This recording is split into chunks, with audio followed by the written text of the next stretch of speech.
Nila, ipagtanong ninyo sa lola nyo, ipagtanong nyo sa lolo nyo, sa nanay at tatay nyo. Yan ang nagpahirap sa mga pasyente sa health center dito sa Maynila. Bakit? Anong ginawa? Saan ka na ba nakakita? Magpapacheck up ka lang sa health center. Kailangan naka-online schedule ka pa. Wow! Sosya. Eh paano kung wala ka cellphone? Wala, tigot ka. Tigot ka lang talaga. Paalam na aking ina. Kala mo, Apple, ikaw lang marunong kumanta. Oh, magaling ba kumanta si Apple? Dinobola nyo naman si Apple eh. Parang gusto nyo pang umisa. Panglima, si ate. Nakaupo? Upong-upo. Alis na. Ilan sila? 5. Happy? Happy. Masaya ako. Masaya ako na tayong lahat, naging bahagi ng katagumpayan ng mga anak ni Boss Danny. Ngayon, kung sila ay nagbuti sa kanilang tungkulin sa mamamayan o hindi, ay hindi naman ako para humusga. Taong bayan ang maghuhusga niyan. Tama ba? O ngayon, Yorme, tatanaw ka pa ba ng utang na loob? Ang sagot ko naman ay oo. Sabi bakit? Eh, Pilipino ko eh. Ganun talaga tayo eh. Sayad sa gusto natin, ang utang na loob walang katapusang bayaran. Oh. Kaya lamang, meron lang akong pakiusap. Baka naman kung po pwede, sa ibang bagay na lang ako tumanaw ng utang na loob. Abay bakit? Eh may utang na loob din naman ako sa taong bayan eh. Kung wala ang Diyos at wala kayo, wala din naman ako sa kinalalagyan ko. Masama naman ba na dinggin ko yung panawagan at sigaw ng taong bayan? Eh yung taong bayan na sumisigaw na, bumalik ka na. Bumalik ka na! Bumalik ka na! Bumalik ka na! Huwag niyo masyadong lakasan. Baka masigawan kayo. Taong bayan sumisigaw na bumalik ka na, siya sumigaw, wala na babalik! Napanood niyo? Napanood ko din eh. Kala ko mapapatid yung related eh. Eh bakit sila nagagalit? Bakit sila nagagamba? Bakit sila natatakot? Hindi naman sila may-ari ng pwesto na yan. Pag-aari yan ng taong bayan. Bakit natin pangungunahan na magiging desisyon ng taong bayan? Kung ikaw ay may ginawa at tinupad mo ang iyong tungkulin sa taong bayan, wala ka dapat ipangamba. Pwede ka na matulog dahil kahit hindi ka makita ng taong bayan, iboboto ka ulit ng taong bayan. Nagagalit? Nanggagalaiti? Eh bakit ba ang pinag-uusapan dito nila ay tungkol sa relasyon namin? Hindi ba dapat ang pinag-uusapan natin dito ay yung relasyon natin at obligasyon natin sa taong bayan? Yung mga politiko, pag maghahalalan, magkakaaway. Yung mga magkakapitbahay, magkakaaway din. Pagtapos ng eleksyon, yung mga politiko, bati-bati na. Eh magkapitbahay, Balik pa rin. kaaway pa rin. Hindi nakamove on. Oh, Tayo dyan. eh ano bang sinasabi nila?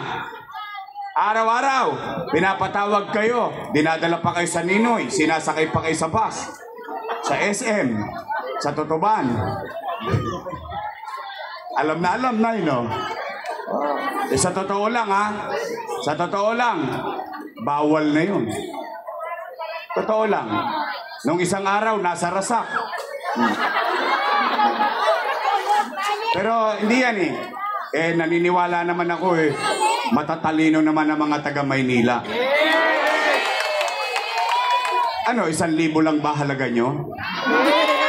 Hindi ako naniniwala dun. Oh, anong sinasabi? Ano sinasabi ng gagalaiti doon? Si Yorme, maraming iniwang utang.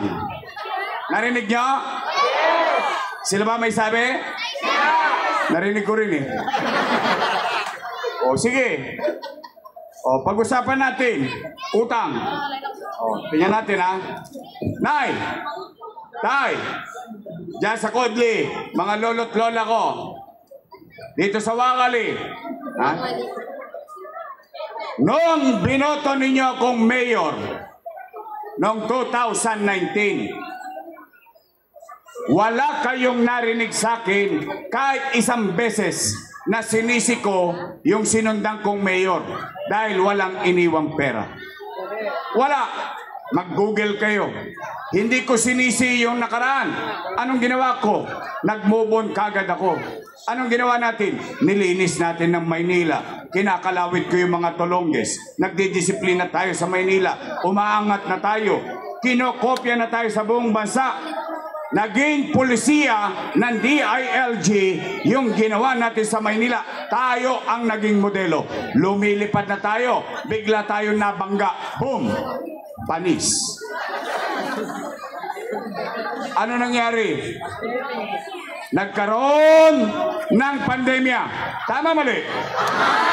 Mahulaan ko ba na magkakapandemya?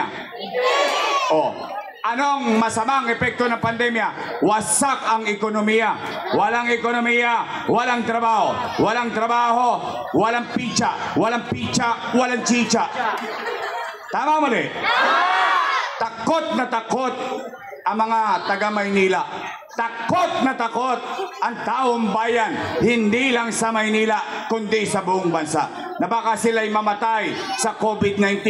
Baka sila'y mamatay, dilat ang mata dahil nagugutom na. Anong sinabi ko, mga batang Maynila? Hindi ako ni minsan nagkubli. In fact, ngayon lang kayo nakakita ng mayor sa Maynila. Araw-araw nakikita ninyo ano ang nangyayari, ano ang naganap at ano ang gagawin. Dahil open book ang gobyerno ng Maynila. Anong sinabi ko? Nay, tay, mga lolo't lola ko, mga batang Maynila, pumanatag kayo. Huwag kayong mag-alala. Dahil pag ako, wala nang mautangan, wala nang maibebenta, nakita nyo tong relo na ito, ipatata sa kutok kay tambunting makaraos lang tayo. Kayo ngayon ang matanong ko, mga nanay, taas ang kamay na may anak dito. Real talk lang, real talk lang tayo. Joyce parang mafia. Real talk ang mga men. Ang bars pero broke pa rin. Sino sa inyo ang may anak? Taas ang kamay. Real talk lang tayo ha. Kapag walang makakain ng anak nyo, gagawan nyo ng paraan? Weh. Hindi nga. Iraraos nyo? Itatawid nyo? O, yun din ang ginawa ko bilang ama ng 2 milyong Manileño noong panahon ng pandemya. Nay, tay, mga lolo't lola ko, mga batang Maynila, kayo na naparito, kayo ay saksing buhay. Dahil ibang saksi ko, patay na eh. Baka naman magagawa, ay nagka-COVID eh. O, pero kayo mga nangabuhay, kayo mismo ang makapagsasabi sa inyong sarili at sa inyong pamilya, noong pandemya, walang nagutom sa lungsod ng Maynila.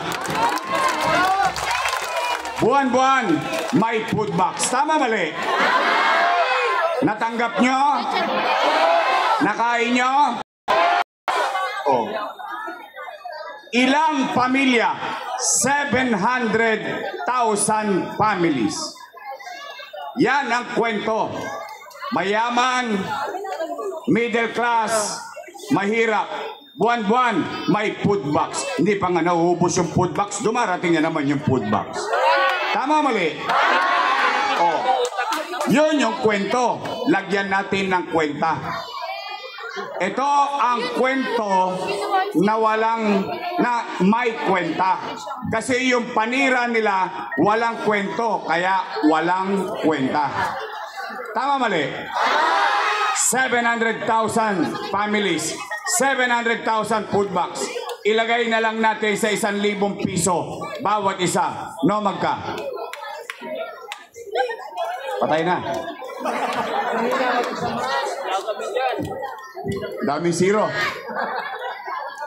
700